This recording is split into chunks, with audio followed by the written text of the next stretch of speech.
Hi, my name is Kirstie Pomeransky, and I am the fitness program manager and instructor at Life with Cancer.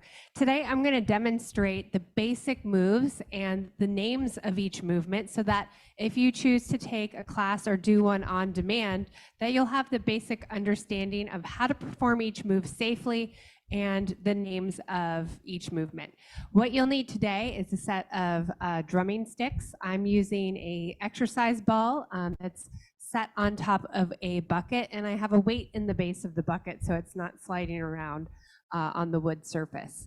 If you don't have these materials at home, you may use wooden spoons, a chair with a towel or a cushion on the back of the chair, and most importantly, we're doing this to improve coordination, create new connections in the brain between the right and left hemisphere. We're working on getting our cardiovascular endurance up, as well as improving our leg strength and balance. So without further ado, I'm just going to demonstrate 5 of each movement. I'll tell you the name of that movement.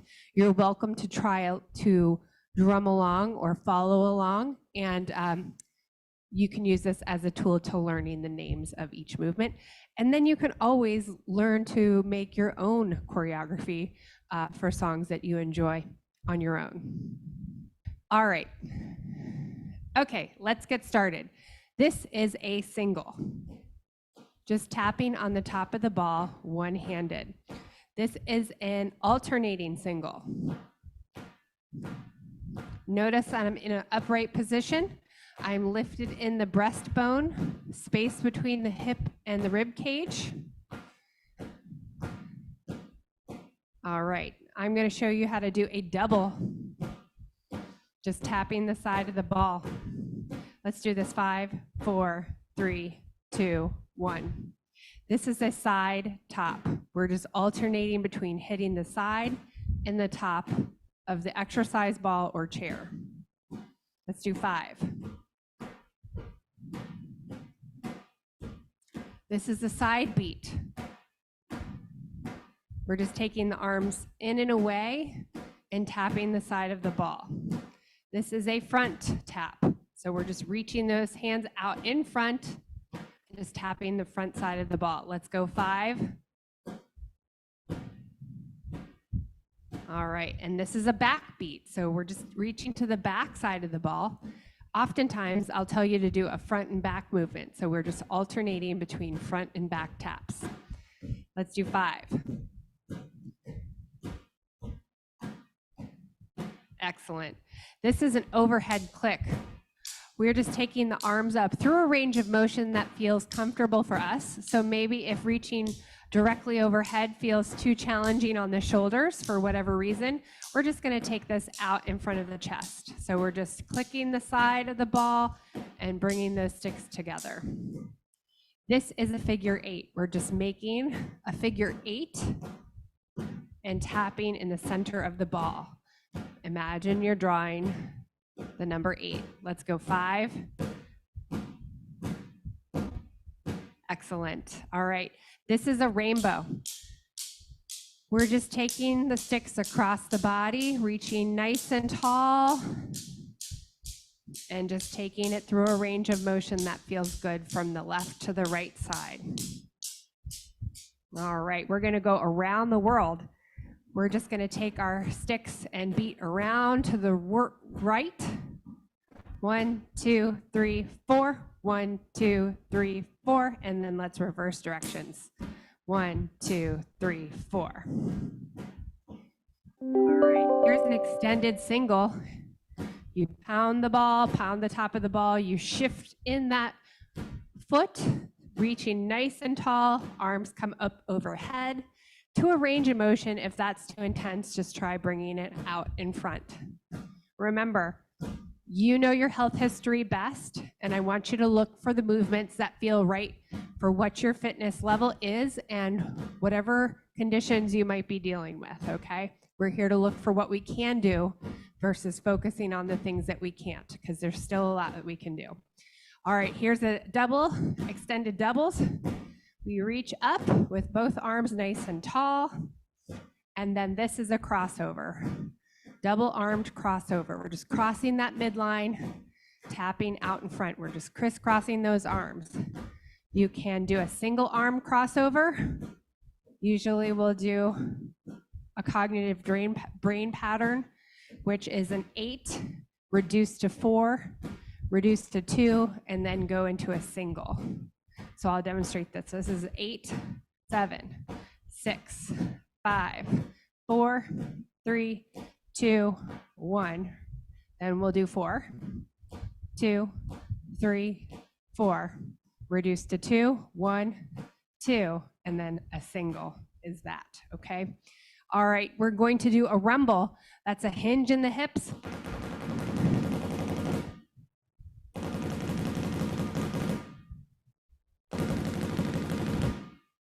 And last one. Excellent. So when you're first learning this choreography or learning how to move along with it, it's helpful to just focus on the drumming actions. As you feel more confident and comfortable with this move, you can start to move into some lower body movements. So that would be, sometimes we step to the side.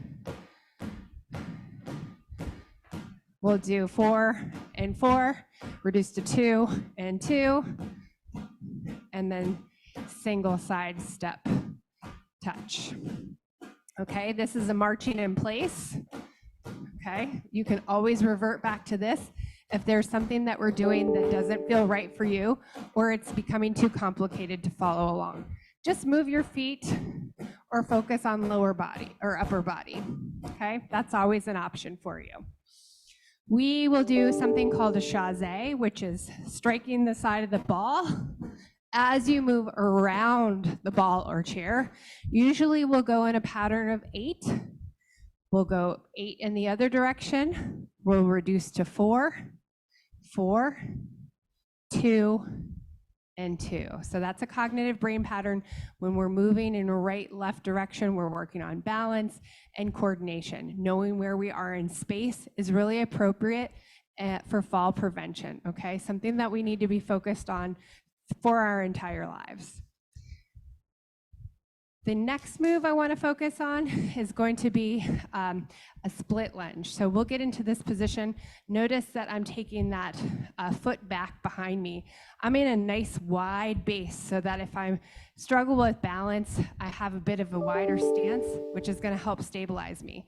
So this is a wonderful way to work into a lunge position, and we can incorporate some upper body movements. I'll have you step together. We'll move into something called a squat twist. So you have some variations here. You can always act as if you're sitting in a chair, chest remains up, and I'm just alternating my hand strike from side to side. I'm gonna rise and lower, rise and lower. So if you have knees that don't always want to cooperate in this movement, give it a try, and then if that's simply not right for you, just try to do your lower body movements by a static squat, okay? We'll step together. Let's take it out on the other side. Notice that my knee here, trying to get into a little bit of a knee bend here. So that's helping to build that static strength in the lunging leg. We will do something called a hinge. So you'll tap down. Notice my spine is straight. I'm going to come into an upright position.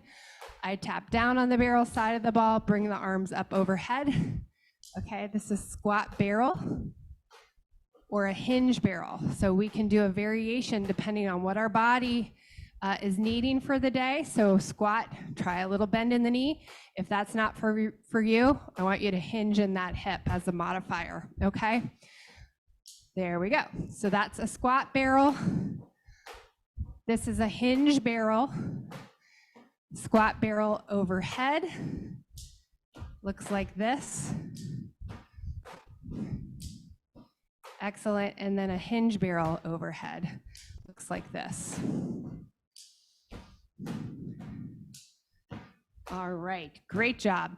All right, so making sure that we have plenty of space to move around, that we're in a position where we have good postural alignment, and that the area is free of clutter or slipping, tripping hazards is really critical. Make sure that, If you're doing this at home, that somebody is aware that you're doing this, and make sure if you want somebody to be checking your form, try to have your camera on, but we always respect those that want to leave it off for whatever reason that might be. Feel free to use the chat box if you have any questions or concerns, or reach out after class, and we will be happy to support you in the growth of this practice. It is a practice. You might need to start at a slower pace.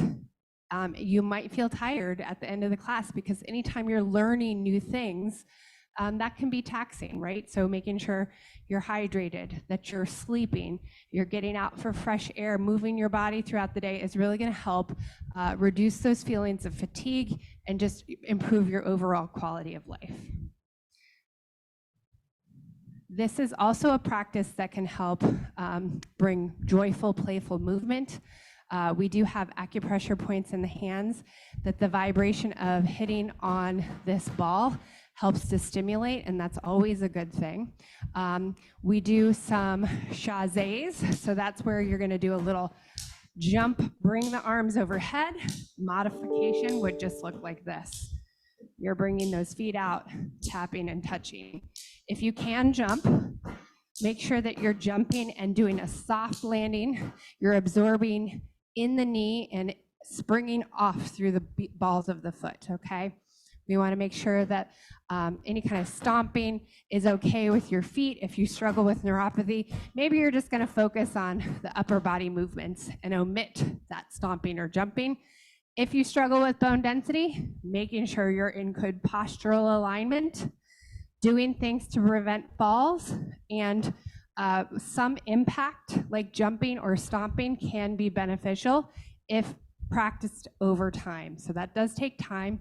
It's not an immediate improvement, but these are things that we can do throughout the day to create more stress on the attachment points of the bone, and that's going to result in a positive change with consistency, okay?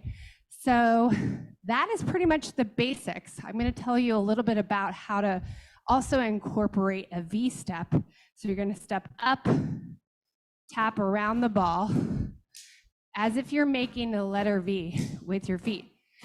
Okay, so we'll start up, up, back, back together. Up, right, left, right, cut. Okay, I'm going to show you how to do a V step. You're going to step up with the right foot, up with the left foot, step back with the right foot, back with the left foot, okay? Then we'll incorporate some upper body movements. So let's just start with the feet at first. Step up, up, back, together. Up, up, back, together. That's a V step. Back, together, up, back, together. Now we're going to incorporate upper body. So we step up, up. 1, 2, 3, that's 1. 1, 2, 3, that's 2. 3, 4, 4 more. 3, 2, last one. This is a windshield wiper. We're just gonna take that hand across the midline, and we're just making little side-to-side actions, okay? This is the side lunge, so we just take it out to the side and then tap the center of the ball. Changing directions, 4, 3, 2, and 1. This is a pony, so you can just focus on upper body to begin with. We try to strike twice on the non-dominant writing hand, and then you can add a little bit of a foot movement like this, pony. Let's go. 4, 3, 2, last one. Excellent job. All right. That is pretty much it in a nutshell. Sometimes I'll come up with some choreography, and that's where it gets interesting. There are no hard and fast rules to drumming, only that you're doing it safely with good postural alignment. You're not putting yourself at risk of falling by having things that you could trip over around you. And you're just being aware of the space around you in relation to others and holding the drumsticks in a way that they aren't likely to come loose or hit you in the face. So try to avoid things that could be easy to break or splinter, and that's really the only rules of thumb that I have for you. This is meant to help create a mind-body connection and strengthen our bodies from a whole person perspective for about 45 minutes. So if you can just incorporate this, this is a wonderful way to kind of shake things up a bit if you're getting bored in your routine. Learning something new always helps to exercise the brain, and we will be happy to support you in this practice. Thanks so much for watching, and I hope to see you either in person or online.